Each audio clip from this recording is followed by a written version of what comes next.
Hello everyone, কেমন আছো তোমরা সবাই? আশা করছি তোমরা সবাই খুব ভালো আছো। আমিও খুব ভালো আছি। একদম নতুন বউ লাগছে তো, কারণ এই সময় নতুন বউই ছিলাম। 3 মাস আগের ভিডিও। তোমরা ভাববে হয়তো এই মেয়েটা এত লেট করে, কিন্তু কি করবো বলো, আমার ওই এডিট করা হয়ে উঠছিল না, যার কারণে আমি ভিডিও পোস্ট করতে পারছিলাম না। এটা ছিল আমার জোর ভাঙতে যাওয়ার দিনের ভিডিও, যেদিন আমি ওকে ছেড়ে আমার বাড়িতে চলে যাচ্ছিলাম। মানে আমি যাব আমার মায়ের সাথে, মা আর কাকি আমায় নিতে এসেছিলো, আর ফিরবো ওর সাথে।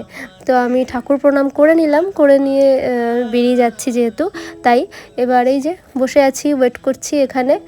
ওই যে ওখানে ওই মামনি চা করছিল আর আমি বসেছিলাম আজকে।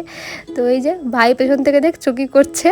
এবার আমার এই যে লক্ষণ দেওর আমার জন্য চাটা নিয়ে আসলো। তো চাটা খেয়ে চলে এসেছি এই যে নিজের বাড়িতে। তো এই দিনের আর কোনো ভিডিও আমি ক্লিপ নিতে পারিনি। পরের দিন আমরা দুজন একটু বেরোবো নিজেদের মতো, মানে বিয়ের পর বলতে গেলে প্রথমবার দুজন কোথাও ঘুরতে যাচ্ছি, ফার্স্ট টাইম। আর ও ভাবতেই পারেনি আমি শাড়ি পরে থাকবো, এরকম একটা ব্যাপার।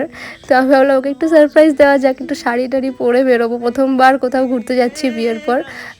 বলা যায় আগে যেরকম বিয়ের আগে ঘুরতে যেতাম কোথাও না কোথাও, শনি রবিবার ওর ছুটির দিনগুলোতে, তো সেরকমই। তো আমি বারবার দেখছি ও এসছে নাকি। তো এই যে এসে গেছে, এসে তো মজা পেয়ে গেছে শাড়ি পরা দেখে।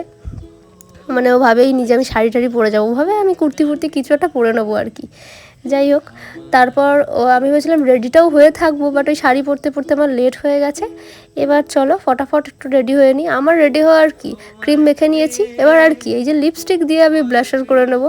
আমার মতো বলো তো কে কে এরকম শর্টকাট প্রসেস ইউজ করো?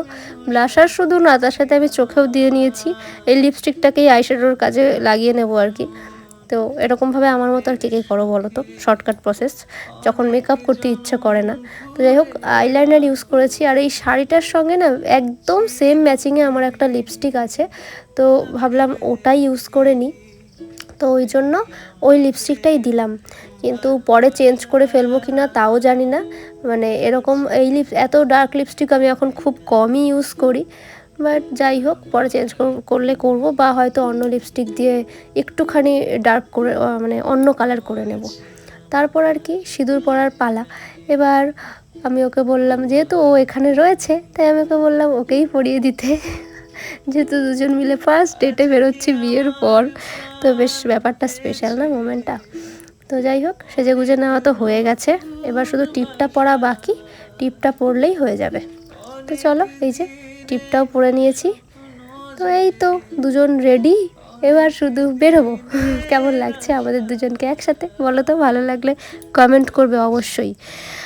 তো এই যে বেরিয়ে পড়েছি দুজন মিলে ঘুরতে যাওয়ার উদ্দেশ্যে। কোথায় ঘুরতে যাব তখনও জানি না, তারপর ঠিক করা হলো যে রানাঘাটে যাব অবকাশে। তো কেন সেটা এখনই জানতে পারবে। এটা হচ্ছে সেই অবকাশ পার্ক, আমরা বিয়ের আগে প্রেম করতে আসতাম, আর আজকে হচ্ছে বিয়ের পরে আমাদের প্রথম ডেট। আজকে আবারও এসেছি এই জায়গাটা আমরা, মানে বিয়ের আগে একদিন আগে ঘুরতে এসেছিলাম, যে তোমাদের সাথে ভিডিও শেয়ার করেছিলাম জুতো কিনতে এসে, তারপর ভিডিও শেয়ার করেছিলাম যে বিয়ের আর একদিন বাকি, তারপর আবার বিয়ের পর। তো এই যে বিয়ের পরের প্রথম ডেট, তো এখানে এসেছি তাই তো। তো যাই হোক, ঘুরতে তো চলে এসেছি, কিন্তু আমাদের ঘোড়ায় ব্যাঘাত ঘটাতে চলে এসেছিলো বৃষ্টি।